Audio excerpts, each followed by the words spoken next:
sommes en guerre.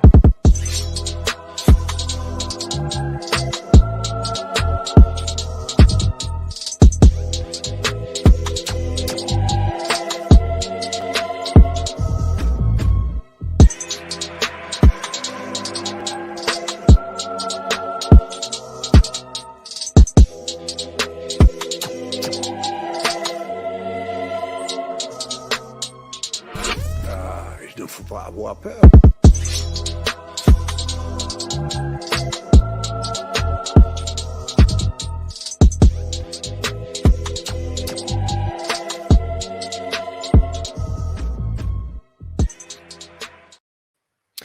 Et bonsoir à tous, bienvenue sur Géopolitique Profonde. Ce soir, j'ai le plaisir de faire venir à nouveau et de m'entretenir à nouveau avec un habitué finalement maintenant de la chaîne pour toujours faire des entretiens passionnants. J'ai nommé donc Pierre Hillard. Bonsoir Pierre, comment allez-vous?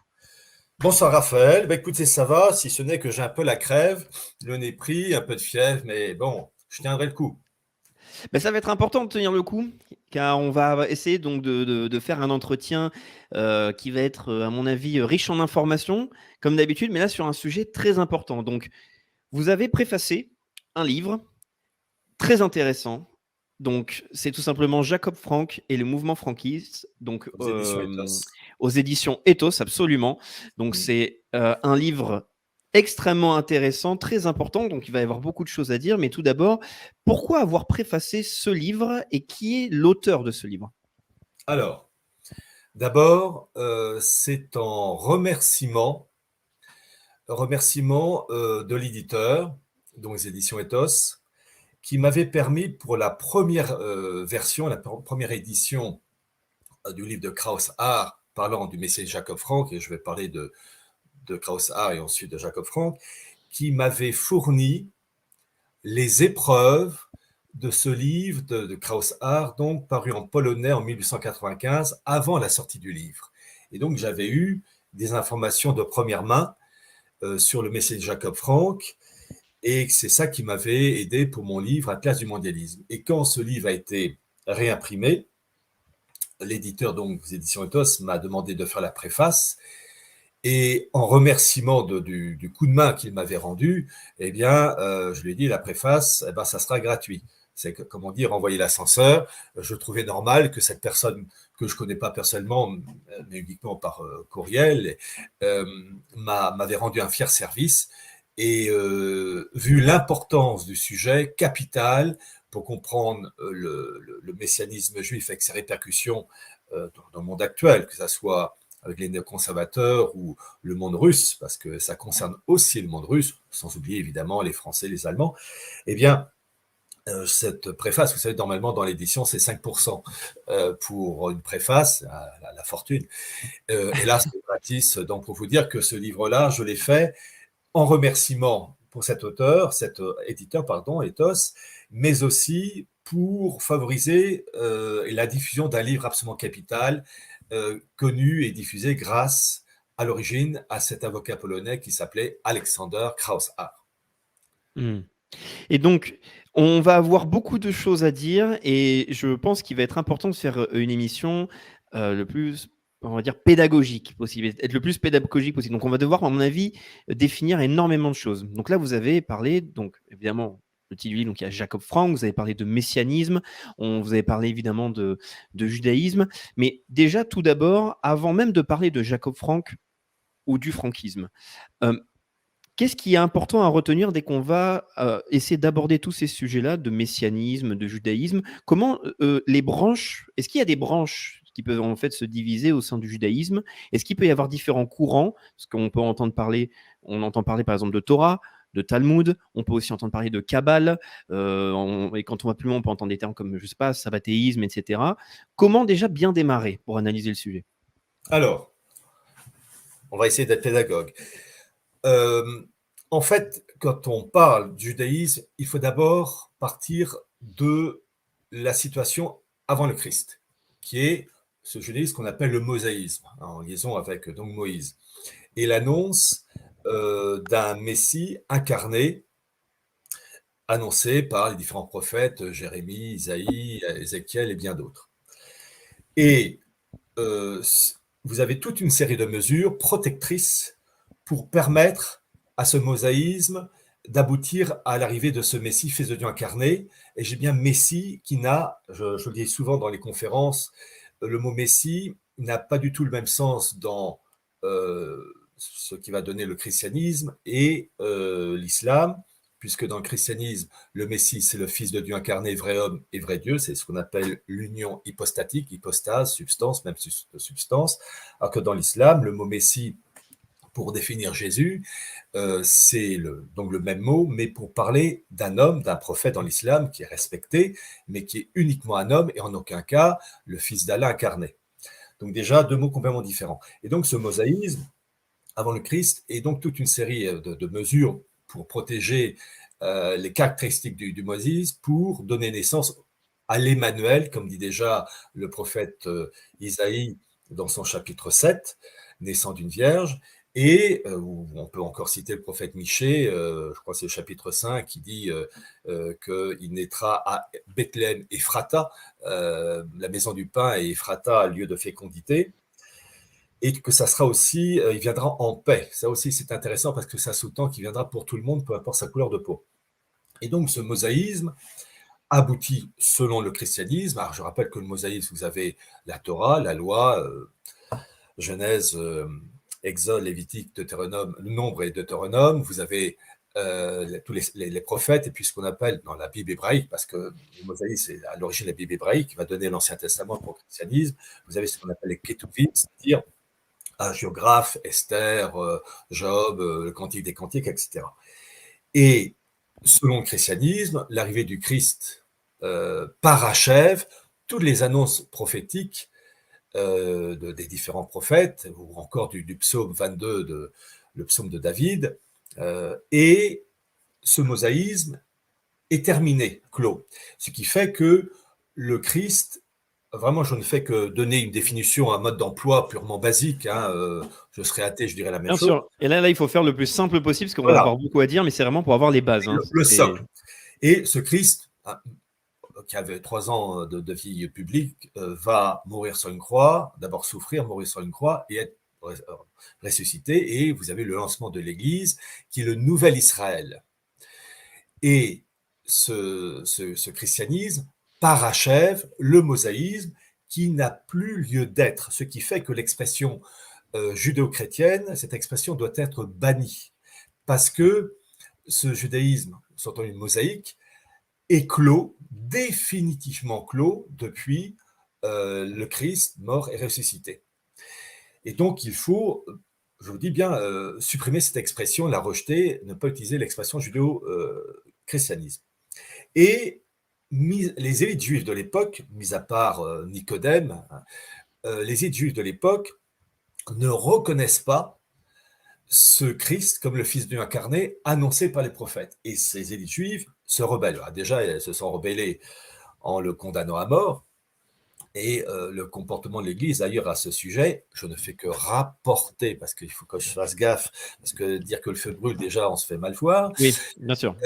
Je ne fais que rapporter l'enseignement de l'Église depuis cette époque, jusqu'à Vatican II en tout cas, était de dire que le peuple juif est déicide et donc n'ayant pas reconnu la divinité du Christ. Et la direction rabbinique de l'époque, se révoltant, va construire, élaborer, j'allais dire un autre code religieux qui est le Talmud, qui est le code civil, politique et religieux de la synagogue, refusant de reconnaître le Christ comme le Fils de Dieu annoncé au cours du mosaïsme, dans l'histoire du mosaïsme. Et ce Talmud va être élaboré, en gros, de grosses œuvres, entre 100 et 500 après Jésus-Christ. Et donc, je tiens à préciser, il a été élaboré, ce Talmud, en opposition uniquement au christianisme, qui montait en puissance, 313, l'édit de Constantin, etc., et élaboré surtout parce que vous avez de nombreux chrétiens, enfin de nombreux païens, pardon, et de nombreux juifs qui se convertissent au christianisme, ce qui fait que, par exemple, pour les juifs qui se convertissent au catholicisme, au christianisme, eh bien, la synagogue, la direction de la synagogue se rend compte qu'elle est en train de perdre ses ouailles et en fait, la part du marché devient de plus en plus réduite et congrue.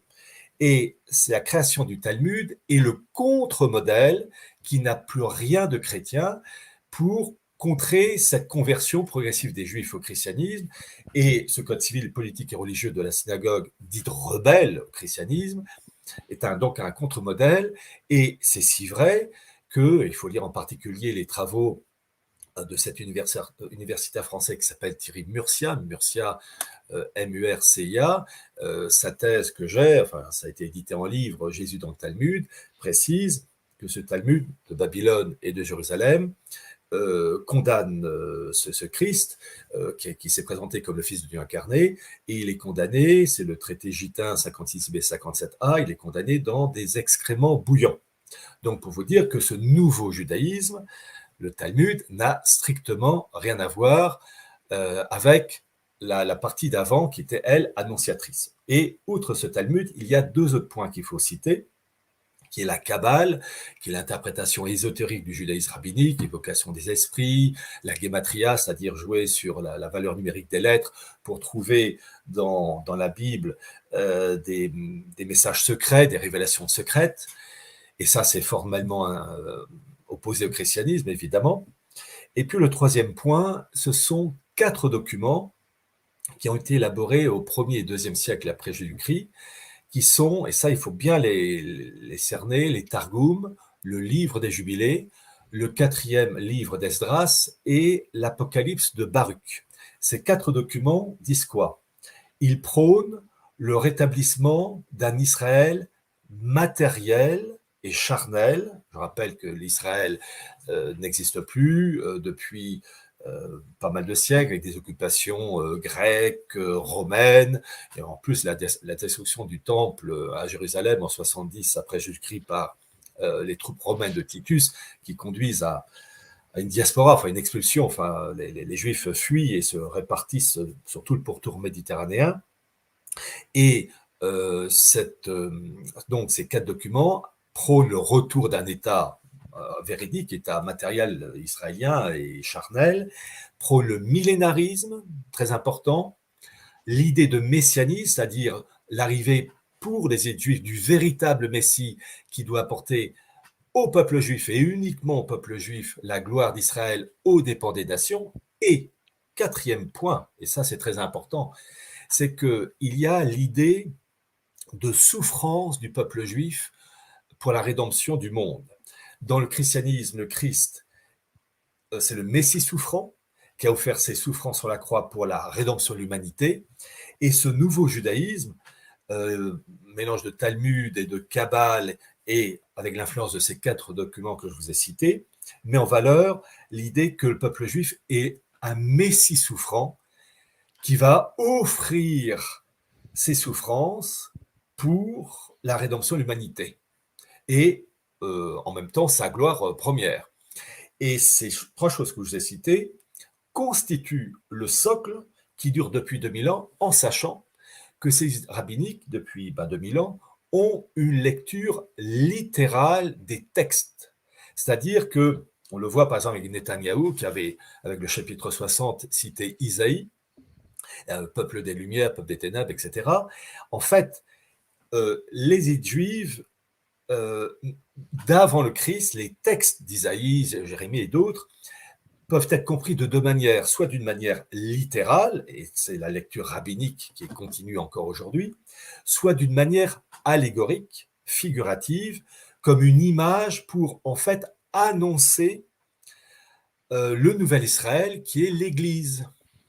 Et le fait que les idées rabbiniques refusent de reconnaître ce côté allégorique des textes, le curseur est resté bloqué à la lecture littérale, et ce principe littéral perdure depuis 2000 ans.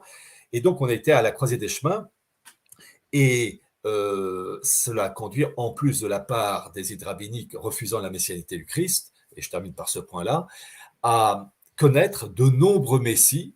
Vous avez eu l'exemple de Shimon Bar Kokhba en 132 après Jésus-Christ, qui a trucidé,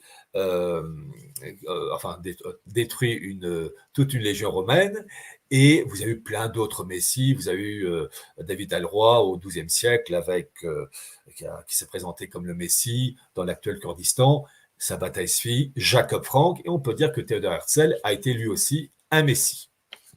Et on va pouvoir parler de tous ces personnages. Donc, merci pour cette explication. Donc, on va vraiment prendre le temps. Je pense que ce sujet va être extrêmement important à traiter. Et vous avez, par exemple, parlé de Benjamin Netanyahou. Et l'actualité est extrêmement intéressante sur ce vaste sujet, car normalement, on peut observer des critiques assez sévères sur toutes les personnes qui veulent parler de théologie ou analyser des groupes religieux, essayer de voir un peu même certains réseaux, déjà parce qu'il y a des problèmes au niveau de la loi, par exemple en France, il peut y avoir des groupes de pression, ou même on peut penser que c'est du délire. Et il faut bien le rappeler, on a quand même donc un responsable politique très important qui a une influence majeure sur la politique israélienne, qui fait une référence religieuse. Et ça, c'est quelque chose que je répète régulièrement dans les entretiens qui abordent ces sujets-là. Que vous soyez intéressé ou non par les aspects religieux ou mystiques, ça ne dépend pas de vous, en fait. Et c'est pour ça que c'est toujours important, au moins, de jeter un œil dessus et de connaître certaines histoires. Et donc là, je me permets de vous poser une question. Très cher Pierre, vous avez donc défini différents groupes religieux. Et avant de se retrouver avec les fameuses critiques, c'est-à-dire, donc là, en fait, c'est de l'antisémitisme intégral. Vous avez parlé donc d'antichristianisme, de bouillon d'excréments, etc. C'est purement factuel, hein, il n'y a rien C'est purement d'antisémite, factuel, absolument. c'est Mais descriptif. qu'on soit bien clair aussi sur quelque chose, vu que là, on parlait de Benjamin Netanyahou et qu'il y a des personnages, les personnes, enfin les différents groupes qui peuvent exister. Donc on a par exemple ceux qui vont suivre la Torah, on a les talmudistes, on peut avoir des kabbalistes. Vous avez cité aussi encore un autre groupe qui est donc plus matériel et qui va viser la rédemption par le péché. Est-ce que ces groupes, comment dire, représentent une majorité de juifs? Comment est-ce que vous pourriez délimiter un peu ces groupes-là?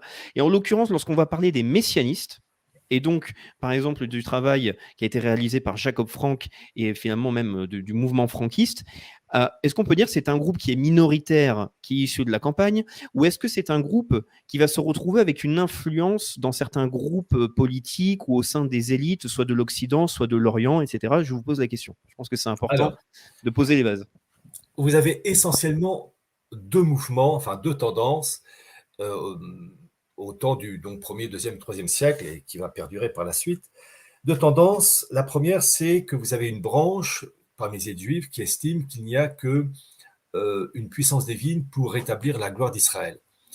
Et ce groupe, on peut le reconnaître parmi les orthodoxes avec ce qu'on appelle les Ketuvim, c'est-à-dire cette branche qui considère que, cette branche juive qui considère qu'il n'y a qu'une intervention divine pour établir la gloire d'Israël. Mais, comme je vous l'ai dit, dès les premiers et deuxième siècles, vous avez cité 4 documents, vous avez ces documents qui prônent le rétablissement d'un Israël matin et charnel. Et vous avez une deuxième branche qui a considéré que l'homme pouvait agir et intervenir pour mettre, j'allais dire, Dieu devant le fait accompli pour remettre en place l'État d'Israël. Alors, il faut savoir que vous avez eu des rivalités internes dans le monde judaïque. Il faut bien comprendre, il y a des rivalités entre les branches spirituelles, d'autres laïques, d'autres libérales avec tous les tendances et les retournements de veste au cours de l'histoire. Mais vous avez comment dire, ce qu'on appelle les trois serments, qui étaient beau de 111a, ce document, qui fixait le fait que les Juifs n'avaient pas à forcer leur destin en revenant en terre d'Israël, il n'y avait que Dieu pour pouvoir le faire, etc. Et en fait, ces mesures ont été très vite, comment dire, n'ont pas été respectées, puisque je vous ai cité Shimon Bar Kokhba, en 132, qui a voulu rétablir de force comment dire, l'État d'Israël aux dépens des Romains. Et on peut recenser même avec Simon le magicien de l'époque de Saint-Pierre, on peut recenser de cette époque jusqu'à aujourd'hui, allez, 25 à 30 messianistes, peut-être plus, qui ont cherché au cours des siècles à, j'allais dire, tout faire pour mettre en valeur l'idéal d'un État d'Israël recréé. Alors, je tiens à préciser une chose, j'ai eu l'occasion de le dire lors d'une autre conférence, mais je vais le redire, vous avez eu au XIIIe siècle des Juifs comme Narmanide et Aboulafia, ou au XVIe siècle, avec les rabbins Molcho et Rofni, à l'époque de l'empereur Charles Quint, qui ont agi pour inciter ces autorités politiques et religieuses, le pape en l'occurrence, à intervenir contre les Ottomans pour établir la gloire d'Israël et un État israélien, bon, pour faire court. Et en fait, certains ont tendance à dater, enfin dès le XIIIe siècle, cette volonté de recréation d'un État d'Israël. Alors d'abord, je dis que ça c'est faux, comme je vous l'ai dit, les 4 textes que je vous ai cités, Targum, 4e livre d'Esdras, etc., Apocalypse de Baruch et le livre des Jubilés, vous avez déjà, dès le 1er et 2e siècle, tout fixé pour remettre en place un État d'Israël. Donc, ces personnes des 13e et 16e siècles ne font que reprendre un programme qui a été fixé des siècles et des siècles avant. Ça, c'est la première chose. Mais lorsque vous avez aujourd'hui des livres qui traitent de la recréation, enfin, de ce mouvement messianique, et avec Netanyahou entre autres, vous avez eu le fameux livre de Charles Anderlin, Au nom du Temple, vous avez eu des ouvrages aussi d'Hervé Ryssen, La guerre eschatologique, vous avez eu aussi les ouvrages de Youssef Indy, et aussi les miens, qui soulignent cette influence messianique dans le sionisme, entre autres, parce que c'est pas du tout laïque.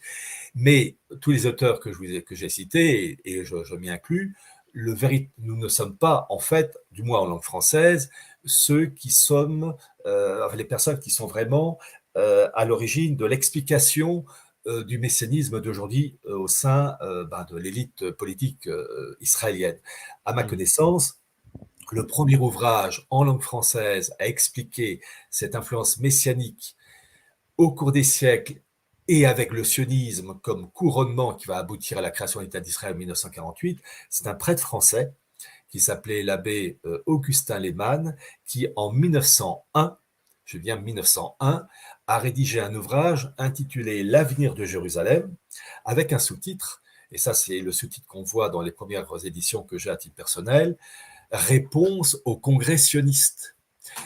Congressionnistes qui a eu lieu en 1897, donc en Suisse à Bâle avec Théodore Herzl. Et cet auteur explique en 1901 que le sionisme est en fait un élément messianique, avec une apparence laïque mais messianique, mais qui n'est que la longue conséquence d'une longue tradition messianique qui a commencé dès le 1er siècle après Jésus-Christ. Et donc, en tout cas, en langue française, c'est cet auteur qui, en 1901, l'abbé Augustin Lehmann, et d'ailleurs, je m'en suis servi pour mon livre Archives mondialisme, qui a expliqué la marque messianique. Donc, pour vous dire que ce qu'on voit aujourd'hui en Israël avec Netanyahou ou les autres, ce n'est que la conséquence d'un très, très, très long travail qui a marqué la structure des élites juives, et en particulier sionistes, et en particulier, et ça on va en parler, avec le fameux livre de Krauss-Haar sur ce messianisme Jacob Frank, aux éditions Ethos, qui a fait un travail extraordinaire et ce travail permet la compréhension, pas uniquement d'Israël aujourd'hui, mais aussi de la politique des néoconservateurs en lien avec les élites russes.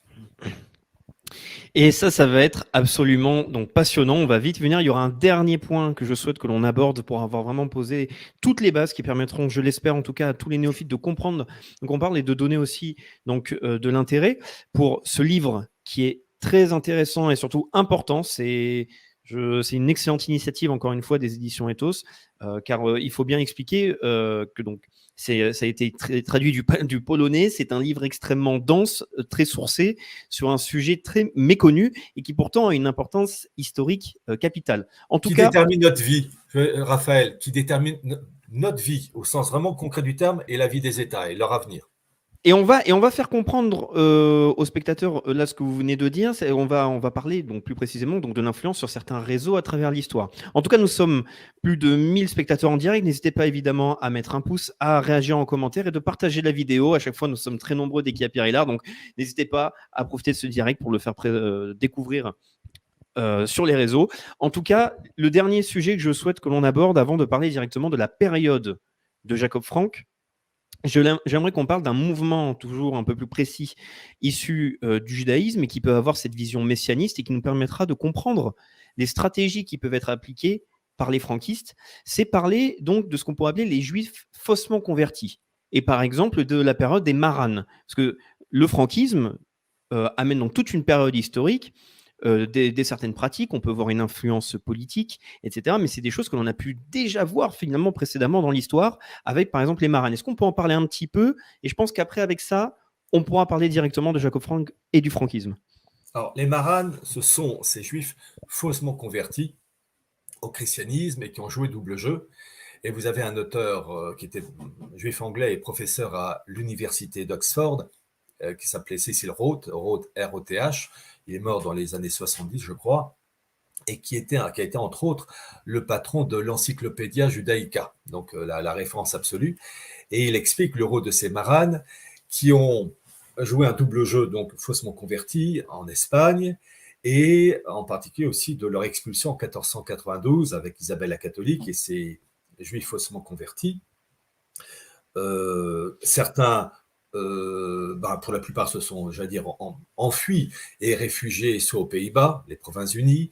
D'autres se sont réfugiés dans l'Empire ottoman. Et d'ailleurs, vous avez c'est Cécile Rhodes qui raconte ça, un marane célèbre qui s'appelait, alors c'est l'orthographe que je reprends des travaux de Cécile Rhodes. Ce marane qui va devenir très puissant auprès de la cour ottomane s'appelait Joseph Nasi, N-A-S-I. Je reprends l'orthographe du livre de Cécile Rhodes, c'est pour apaiser les êtres fragiles qui peuvent m'écouter. Et qui est devenu... Ou Darmanin directement, pour pas qu'il vous attaque. Voilà, je ne fais que reprendre des documents universitaires. Et j'ai envie de dire à ces gens-là, faites pas chier, voilà, pour parler vulgairement, parce que les mamans, on dit une chose, c'est du factuel, ça devient un crime. Écoutez, on ne peut plus rien dire dans ce cas-là. Donc, je ne fais que reprendre l'orthographe exacte tirée d'un ouvrage universitaire d'un prof juif anglais à Oxford. Voilà, bon. Et ce Joseph Nasi, qui s'écrit N-A-S-I, est devenu duc de Knaxos, auprès donc des autorités ottomanes, et c'est lui à l'origine de la création au XVIe siècle d'un petit Israël en réduction qui s'appelait Safed, S-A-F-E-D. Et pourquoi je dis ça? Alors c'est un petit Israël en réduction avec des guillemets, mais qui est déjà la première entité étatique, avec de grosses guillemets, qui voit le jour. Et c'est là où vous avez eu ce qu'on a appelé la fameuse réforme laurianique. Et vous allez voir, en liaison avec Jacob Frank et Alexandre Krauss-Hart, la fameuse réforme laurianique du rabbin Isaac Luria, 1534-1572, qui va pondre toute une doctrine pour expliquer les souffrances du peuple juif suite à l'exil de 1492, l'expulsion d'Espagne, pour expliquer qu'en fait, l'exil du peuple juif doit être mis en parallèle avec le Dieu des Juifs, le Dieu plus exactement de la Kabbale, l'Ensof, qu'on peut traduire donc par être suprême, cause suprême. Cause suprême, c'est l'expression qu'un autre universitaire israélien, Charles Mopsik, donne, donc cause suprême. Et il va donc élaborer une doctrine et il ne va rien écrire. Ce sont ses disciples qui vont prendre des notes, entre autres, je pense à un disciple comme Haïm Vital. Et pourquoi je dis ça? Parce que cette réforme laurianique, impulsée donc par le rabbin Isaac Luria, va jouer un rôle capital pour influencer un messianiste juif au XVIIe siècle qui s'appelait Sabbatai Tzvi, 1626-1678, et un autre messianiste le siècle suivant, au XVIIIe, qui est Jacob Frank, 1726-1791, évoqué et merveilleusement bien expliqué par les travaux de cet avocat polonais, Alexandre Krauss-Hart. Voilà. Et qui était donc Sabbatai Tzvi avant de parler de Jacob Frank? Alors, qui était cette personne et dans quel était aussi le contexte historique et quelle aurait été son influence à cette personne? Alors, Sabbatai Tzvi n'est que le énième maillon de toute une série de messianistes. Je vous ai cité Simon Magicien, Shimon Bar Kokhba, pour information, l'État d'Israël a fait un timbre en l'honneur de Shimon Bar Kokhba, donc la révolte juive en 132 après Jésus-Christ, un timbre qui, je crois, est paru en 1961, donc pour montrer que il est encore célébré par l'État hébreu. Donc vous avez indirectement un État hébreu qui a mis en valeur un messianiste. Shimon Bar Kokhba vient un timbre en 1961. Donc, pour vous dire que Netanyahou, il n'invente rien. Hein. Il ne fait que reprendre une tradition. Et d'ailleurs, je tiens à préciser une chose. J'ai écrit un livre, Sionisme et mondialisme. J'espère que j'en parlerai un jour. Je dis ça comme ça au hasard. Parce que j'ai eu la chance d'avoir les carnets complets de Herzl. Et en fait, c'est du messianisme pur jus. Bon, tout ça pour dire que, comment il s'appelle, Sabbatai Tzvi, c'est un juif, un rabbin qui s'est converti faussement à l'islam et qui a entraîné avec lui des centaines et centaines de disciples convertis faussement à l'islam dans l'Empire ottoman, qu'on appelle les domneks, c'est-à-dire les apostats littéralement. Et Sabbat et Tzvi, et ensuite l'autre qui va suivre, Jacob Frank, ont repris la doctrine lourianique qui consistait finalement à expliquer la souffrance du peuple juif liée à l'exil du dieu de la Kabbale, l'En-Sof, l'être suprême, cause suprême. Et l'En-Sof, alors je tiens à préciser une chose, parce qu'il faut y aller pas à pas, est composé de 10 séphirotes. La séphira, pluriel les séphirotes, qui exaltent les valeurs de ce dieu de la Kabbale, majesté, intelligence, miséricorde, etc. Et chose très intéressante, les 9 premières séphirotes sont masculines pour ce dieu de la Kabbale et la 10e est féminine. Et en fait, c'est l'appel à l'androgynie qui va se répercuter en particulier dans la peinture de Léonard de Vinci. Regardez le Saint Jean de Léonard de Vinci est androgyne. Regardez le film de Mel Gibson, La Passion du Christ, le Satan en question, il est androgyne. Et croyez-moi, la partie d'en face, eux, ils ont pigé le petit clin d'œil. Bon, en tout cas pour le film de Mel Gibson. Et donc, ces messianistes comme Sabbat et Tzvi, et ensuite Jacob Frank, donc on va traiter grâce au livre de Krauss-Haar, ont, si je puis dire, amélioré, je mets des guillemets, la doctrine lourianique, qui parlait donc de la souffrance à réparer, et cette souffrance à réparer de la doctrine lourianique s'appelle le tikkun olam, littéralement la réparation du monde. Aujourd'hui, ça s'appelle en anglais Great Reset. Bien comprendre, et là, vous voyez, Raphaël, on avance tout doucement, que cette influence messianique, on est en plein dedans avec le Great Reset, et c'est si vrai que dans mon livre des origines du mondialisme, la grande réinitialisation, j'ai évoqué, je crois que c'est la revue Time, où vous aviez sur la couverture la planète Terre avec un échafaudage accolé à la Terre, réparé, et sur la couverture de Time, vous avez Great Reset avec à côté Klaus Schwab. Bon, pour vous dire comme tout ça c'est lié. Donc ce tikkun olam, réparation du monde, promu par la doctrine lourianique au XVIe siècle, est amélioré, si je puis dire, par Sabbat et Tzvi, qui promeut ce qu'on appelle la rédemption par le péché ou le saint péché. C'est-à-dire, c'est faire le mal en vue d'un bien.